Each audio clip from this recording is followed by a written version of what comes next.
no tini amara ho adjustment ne bo no adjustment ne ya mask ne tong bi do di ta me ni ya ro ba ro maung ni ya ba ni ya li ma phwe ya ro nakan ni ayang so ra ro bo no nakan ni do ba ayang so ra ro myat dong ayang che bi ya ba ro noအဲ့လိုမျိုးလေးပြပေးမှာပါ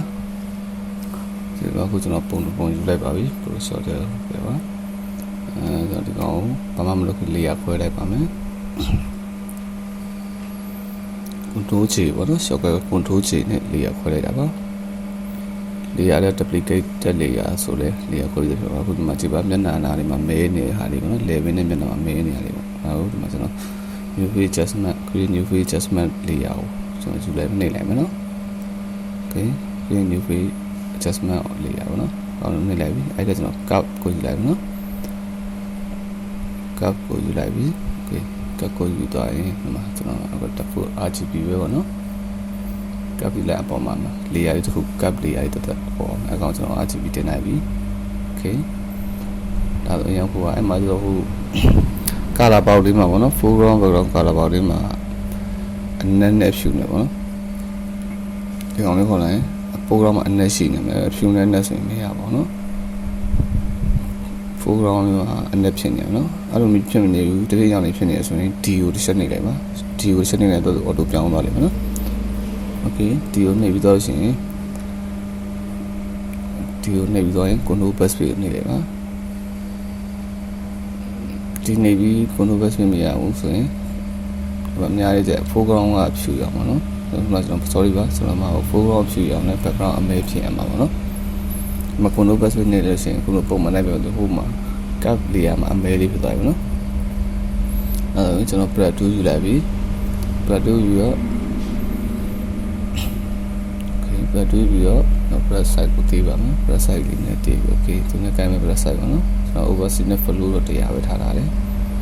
ဒါပြီအမဲညနေလေးပေါ်ကျွန်တော်လိုက်ပုတ်လိုက်ပါမယ်မဲညနေလေးကိုလိုက်ပုတ်လိုက်မယ်နော် okay clip ဖိထားလိုက်ပါအဲ့ဒါပုတ်တယ်ဆို clip ဖိထားပြီးစတိုက်ဆွဲပါပါနော် okay မဲနေနေလေးလိုက်ပုတ်လိုက်ပါမယ် okay ပါ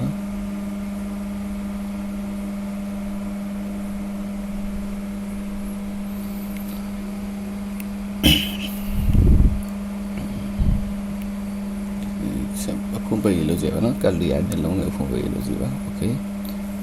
အဲ့ဒါဆိုဖွေးတဲ့နေရာကွက်နေမှာအမှားဆိုရင် opacity နဲ့ fill လေးကို short ပေးပါ short ပြီးတော့သူ့ရဲ့ပုံမှန်သဘာဝဆန်ဆန်လေးဖြစ်အောင်ပေါ့နော်သဘာဝဆန်လေးအရင်လေးလင်းနေမှာမဟုတ်ဘူးမောင်းသွားမောင်းနေမလဲမဟုတ်သဘာဝဆန်ဆန်ပုံစံမျိုးလေးပေါ့နော်ခေကြည့်ပါခုကြောက်ဆိုတော့ opacity ရဲ့ fill နဲ့60ဝန်းကျင်နားမှာပြန်ထားလိုက်တယ် okay အဲဆိုရင်ပုံကမူရင်းပုံတက်ဆိုင်မဲနေနေလေးဖွေးသွားပြီပေါ့နော်ဆက်ကြည့်ပါမယ်ဒါဆိုမျက်လုံးကိုအနက်မင်းလေးဆိုပြပါမယ်မျက်လုံးကချေလာ eyeliner အဲ့လိုဆိုတဲ့ပုံစံပေါ့နော်အဲ့လိုဆိုပုံစံလုံးမဲ့အဲ့လိုဆိုခုနတိုင်းပဲကပ်ပြလိုက်တယ်ဒီကအမဲလုံးမှာဆိုတော့ကျွန်တော် RGB ကိုအောက်ကိုဆွဲချလိုက်တယ်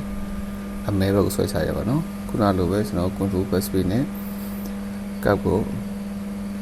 ဖြည့်လိုက်တယ်ဖြည့်ပြီး brush tool ယူပြီးတော့ကျွန်တော်ပြန်ပို့တယ် back side ကိုတော့ကို line လိုချင်တဲ့ side အနေထားလေးကိုလုပ်ပေါ့နော်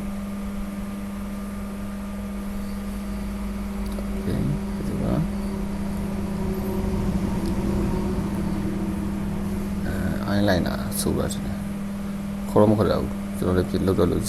ပြင်တော့ပြင်ထားပဲအဲ့ဒါကိုဘယ်လိုခေါ်ရမသိ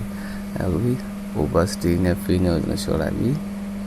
ဒီချက်ဖုန်းပေးလို့ကြည့်ပါနော်မျက်လုံးလေးရတယ်တော့ပြောတယ်မျက်လုံးထင်နေစရာမြင်အောင်နော် okay မျက်ခုံးမွေးပါရင်တိတ်မမဲဘူးပါညာဆိုတော့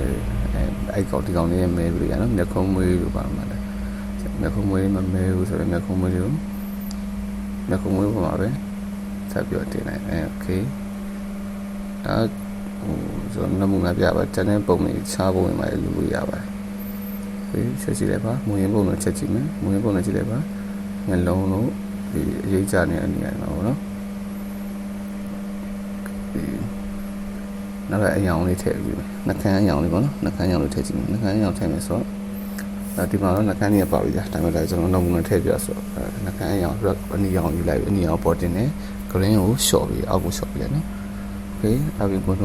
control backspace ပြီး brush နဲ့နှကန်းလေးပေါ်ပို့လို့ လိုချင်တဲ့နေရာမှာပို့ပေးပေါ့နော်โอเคဟိုတိုင်းလက်သေးတွေပါမှာဆိုလဲပို့ပေးရလက်သေးတွေပါမှာလဲနေပြရတယ်โอเคလက်သေးလေးအရင်ချိန်ရင်